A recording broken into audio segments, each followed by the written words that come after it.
Hi folks, and welcome to part 2 of our workshop tour and a look at our machinery. This saw behind me here is a Wadkin PP. It's called a dimensions saw. It's kind of like a pre-runner to the modern day panel saws. So it has the sliding table. It also has a section here that has a big compass on it with a fence that can be moved around so that in theory you can cut any particular angles that you like.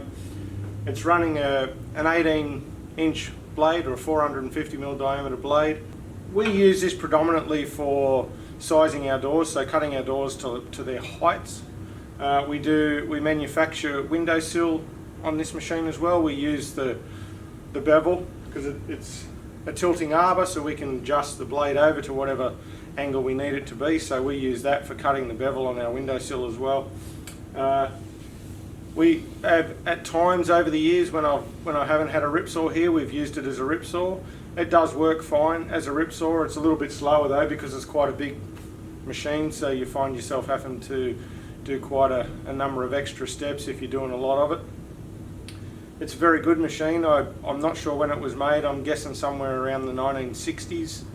Again, it's come from one of our old joiner friends, like a lot of my machines. I've got two old friends that I've bought a lot of my stuff off. It's got a brake down here, not that I ever use it. I actually have at the moment, I've got a straight edge cram to it because I do a lot of scarfing on this machine. So normally it would have a fence running across here like a normal panel saw would, so that you can square dock and things like that. It is good for cutting panels like board work up on. It's just that we don't do a lot of board work, so I don't use it for that often. Do a lot of scarfing, getting harder and harder to get nice long lengths of timber, so I'm finding having to join a lot. So yeah, as I say, at the moment she's set up to scarf, and yeah. Alright, we'll move on. So this little fella here was custom made by my dad about 40-45 years ago, somewhere around that sort of period. He used to work from home and had single phase power, and you couldn't get single phase saws in those days, so he made his own. It has a laminated brush box top. So brush box, for anybody outside of Australia, is an Australian hardwood. The frame of the actual saw is Oregon. Not sure if you can see on the video or not, but here is a length of threaded rod that connects this piece, which is actually the rise and fall of the blade.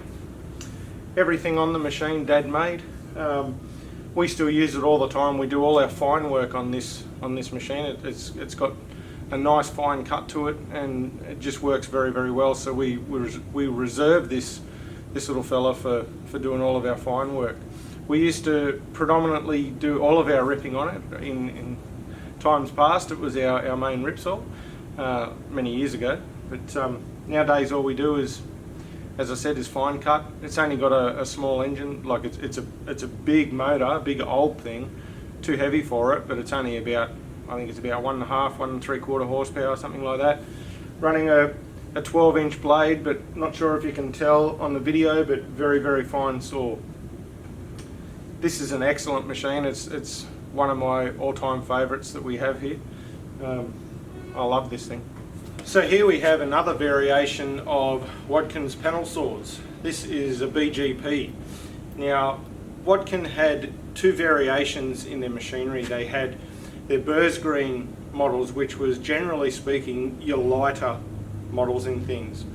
And I can't remember what the other ones were called, but Burrs Green I know with a lighter variation. The PP saw that I started off with, it was from their heavier side of the thing. So this is their version of a lighter panel saw. Again, a pre-runner to your modern day panel saw. This particular machine came in two variations as well. You could get an actual scribing saw on this one for when you're cutting melamine and board products where you didn't want the blade chipping out underneath, so you had a smaller scribing blade underneath. This one isn't that model. This only has the single saw on it, and before I bought it, somebody had actually converted it to single phase power. I use this one predominantly just for bringing our sashes to size in their height. We do a little bit of board work on it. Funnily enough, the other wadkin over there that I started out with, it can't cut, or at least not very easily, a 1200 wide sheet across the width, where this one can. So if I have to cut a sheet of board of some description that's 1200 wide, this is the machine I'll use it on. This works great. Again, has a tilting arbor on it, so I do a lot of angled work on it when we're sizing our sashes on the bottom rail, so the bottom rail gets beveled off, so this gets tipped over and that gets done on that. As I said, it was converted over to single phase, which unfortunate, but I don't, single phase doesn't work well here for me. I'd much prefer 3-phase, but anyway, that's the way it is. It's a good little thing. I got it very cheap. It needed a few repairs and we got them done, but it does the job, and it's a little bit worn here and there, but as I say, it does the job, so I've held on to it. So this little machine here is a Wilson 5-head tensioner, made in England. We've got it set up solely just to do our sash work on this particular one. I actually run 4 tensioners here. I have I have one set up for sashes and I have 3 set up for doors, so that we can do different profiles and that sort of stuff without having to reset the machines.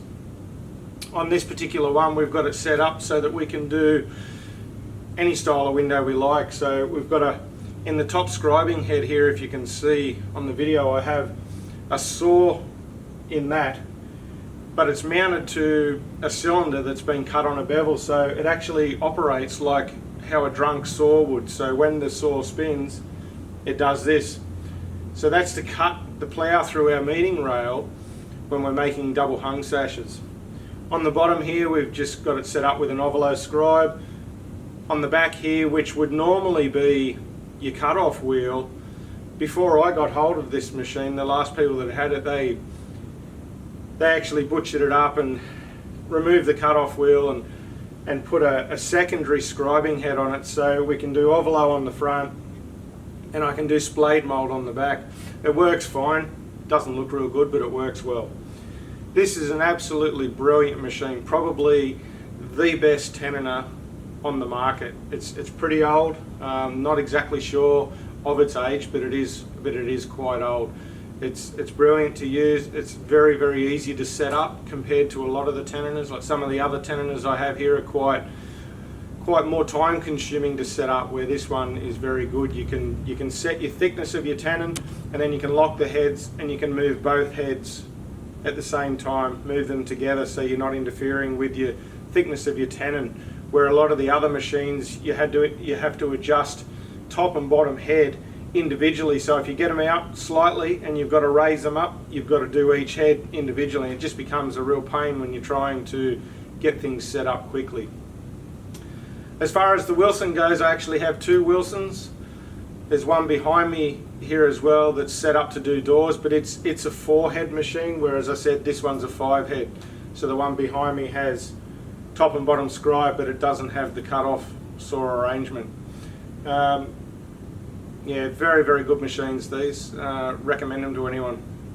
So this machine here is another Wadkin machine. It's a BRA radial arm saw.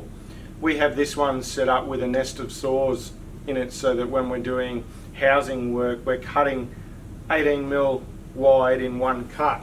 So I'm not sure whether or not you'll be able to see on the video, but here we have the nest of saws set up. I'll reposition the camera in a minute and I'll take the guard off so that give you a bit of a look at it. But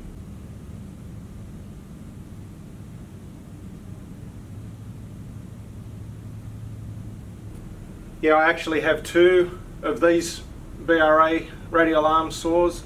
This one, as I said, we use for doing housing work. The other one I use just for doing small docking, that sort of stuff. I have a different big radial arm saw, big 18-inch machine that I do all my rough docking on, and then I have other variations of machines for different purposes for docking. But as I said, this one set up just for housing with the nest of saws. I've had this one since about 1996, 97. One of the first machines I ever bought when I started up with Dad, and I started to buy machines myself. This was one of the first. I bought it off an old builder. He used to have it in the back of his trailer, and he'd drive around from job site to job site when he was building houses, and this was the saw that he used to cut all his studs and plates and things to make his frames. It at some point in time when he had it, it had been in a fire. Didn't do any damage to the machine. It blistered a little bit of the paint around the body, but apart from that, it's fine. It actually, I'm not sure if I got the camera set up right, but if I have, you'll see it's got a cabinet that it sits on. So I store all our saw blades under here for all our other machines as well. We've got tables set up either side too, so that we're quite often housing quite long lengths of timber. So we've got tables set up, and I think I can run somewhere around about 4 meters or something, maybe longer than that, either side of the machine. Excellent machine, these. Again, another machine that I'd recommend. As I've said before, I absolutely love the Watkin gear. They're just so well made. I think we'll finish that here for now.